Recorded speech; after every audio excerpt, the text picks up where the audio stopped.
अस्सलामुअलैकुम वरहमतुल्लाहि वबरकातुहू। बिस्मिल्लाहिर्रहमानिर्रहीम। नाज़रीन इकराम, ज़कात इस्लाम का एक ऐसा अहम और ख़ूबसूरत फरीज़ा है कि जिसको सही तरीके से अदा करने से हमारे मुआशरे की गरीबी दूर हो सकती है। आइए आज इस वीडियो में समझते हैं कि ज़कात की सही तरीके से अदायगी से किस तरीके से हमारे समाज की गरीबी, हमारे मुआशरे की गरीबी दूर हो सकती है। दोस्तों, मैं एक कैलकुलेशन के जरिए आप लोगों को समझाऊंगा कि किस तरीके से हमारे मुआशरे की गरीबी को दूर करने में ज़कात का एक अहम किरदार है। लेकिन उससे पहले आपसे दरखास्त है कि वीडियो पर आखिर तक बने रहें ताकि बात पूरी आपको समझ में आ सके। तो दोस्तों, आइए वीडियो स्टार्ट करते हैं। फॉर एग्जाम्पल, हम हिंदुस्तान की बात करते हैं। दोस्तों, हिंदुस्तान में लगभग 20 करोड़ मुसलमान रहते हैं और इन 20 करोड़ मुसलमानों में से गरीब, अमीर, मिडिल क्लास को मिला करके हम एक आंकड़ा मान लेते हैं कि इन 20 करोड़ मुसलमानों में लगभग 1 करोड़ ऐसे मुसलमान हैं जो ज़कात अदा करने के मुस्तहिक हैं, जिनके ऊपर ज़कात फर्ज है। और कितनी मिकदार में ज़कात फर्ज है, ये एक एग्जाम्पल है। दोस्तों, मान लीजिए कि 1 करोड़ मुसलमानों के ऊपर 2 तोला सोना है, यानी 1 करोड़ मुसलमानों के ऊपर 1 लाख रुपए पर ज़कात फर्ज है, यानी हर मुसलमान पर 2500 ज़कात देना फर्ज है। अब आप सपोज करिए कि अगर 1 करोड़ मुसलमान 2500 के हिसाब से ज़कात अदा करते हैं तो ये कितना अमाउंट बन रहा है। हम 2500 को 1 करोड़ से मल्टीप्लाई कर देते हैं और 1 करोड़ से मल्टीप्लाई करने के बाद ये बनता है 2500 करोड़ रुपए।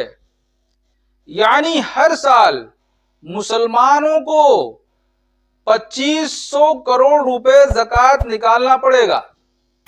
अब ये 2500 करोड़ रुपए अगर हम 5 लाख से डिवाइड करते हैं तो बनता है 50,000।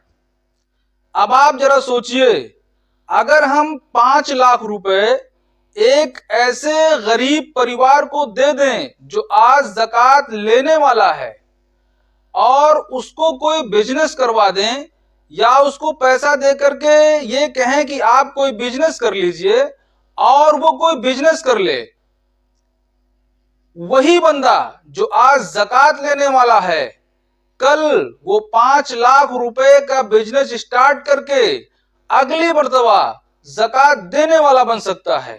और अगर अगली मर्तबा नहीं बन सका तो उसके अगले साल तो इंशाल्लाह वो जरूर ज़कात देने वाला बन जाएगा।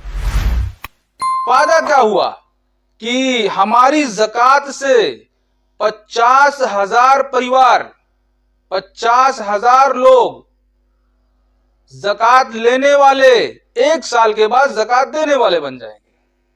और इसी तरीके से हर साल अगर हम ये अमल करते रहें, इसको इंप्लीमेंट करते रहें, तो आप जरा एक कैलकुलेशन लगाइए, एक इमेजिन करिए कि आने वाले कुछ सालों में हम कितने परिवारों से, यानी मुसलमान अपने ज़कात के जरिए कितने परिवारों से गरीबी को दूर कर सकता है।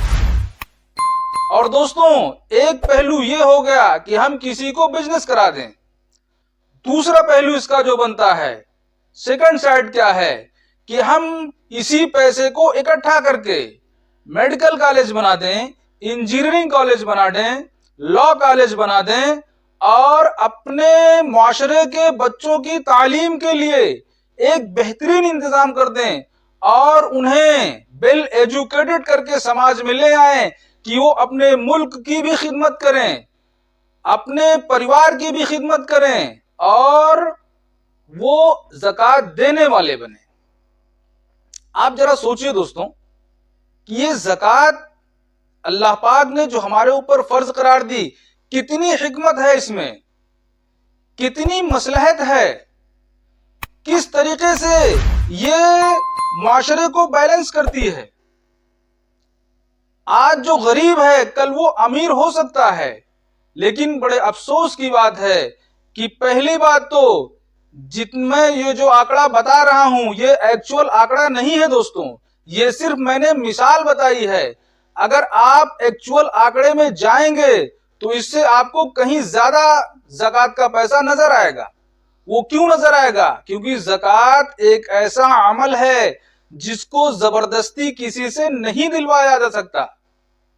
क्योंकि अब किसके पास कितना माल है इसे कौन बता सकता है, किन औरतों के पास कितना जेवर है इसे कौन बता सकता है। ये अपना जमीर, अपना नफ्स इसे खुद बता सकता है कि हमारे पास ज़कात देने के लिए कितना माल मौजूद है और हमें कितने माल पर कितनी ज़कात देनी है।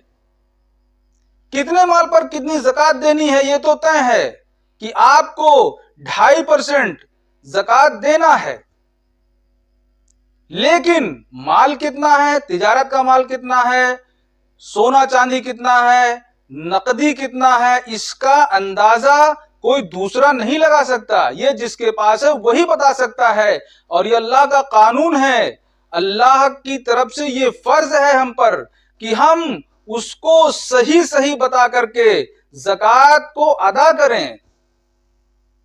दोस्तों, ये ज़कात अगर हम सही तरीके से अदा करते हैं तो हमारे समाज की गरीबी इंशाल्लाह जरूर दूर हो जाएगी। आज गरीबी को लेकर के सब परेशान हैं, लेकिन हमारी आदत क्या है कि हम ज़कात को टुकड़ों में तकसीम कर देते हैं। जो ज़कात निकालते भी हैं वो भीख की तरीके पर दे देते हैं। 200, 500, 1000 एक ज़कात की एक रकम निकाल कर रख ली कि अगर 10,000 रुपए ज़कात है उसे एक साइड में रखो। अब जो मांगने वाले आएंगे किसी को 500 दे देंगे, किसी को 1000, किसी को 2000, किसी को 200, जिसको जिस लायक समझेंगे ज़कात दे देंगे। और इसका फायदा क्या होता है कि खा पी करके सारा माल बराबर हो जाता है। तो मेरे दोस्तों, एक निजाम बनाइए। अगर आप गांव में हैं तो एक गांव का एक निजाम बनाइए कि पूरे गांव की ज़कात को एक जगह इकट्ठा किया जाए। मान लीजिए अगर एक गांव में 10 लाख रुपए ज़कात इकट्ठा होती है तो 10 लाख रुपए 2 लोगों को दे दिया जाए और 2 लोगों को देकर के बिजनेस करवा दी जाए। शहरों में मोहल्ले वाइज एक कमेटी बनाई जाए। कमेटी ना बनाई जाए तो चंद लोग इकट्ठा होकर के पूरी ज़कात को एक जगह इकट्ठा करें और इकट्ठा करने के बाद इसी तरीके से वो किसी दूसरे को बिजनेस करवा दें जिससे वो ज़कात देने वाला बन जाए। तो मेरे अजीज साथियों, इस बात पर अमल करने की कोशिश कीजिए ताकि हमारे समाज की, हमारे मुआशरे की गरीबी को दूर किया जा सके। मेरे आप सभी साथियों से दरखास्त है कि आप ज़कात को सही तरीके से अदा करने की कोशिश कीजिए और अल्लाह तबारक व तआला हम सबको सही तरीके से ज़कात अदा करने की तौफीक अता फरमाए।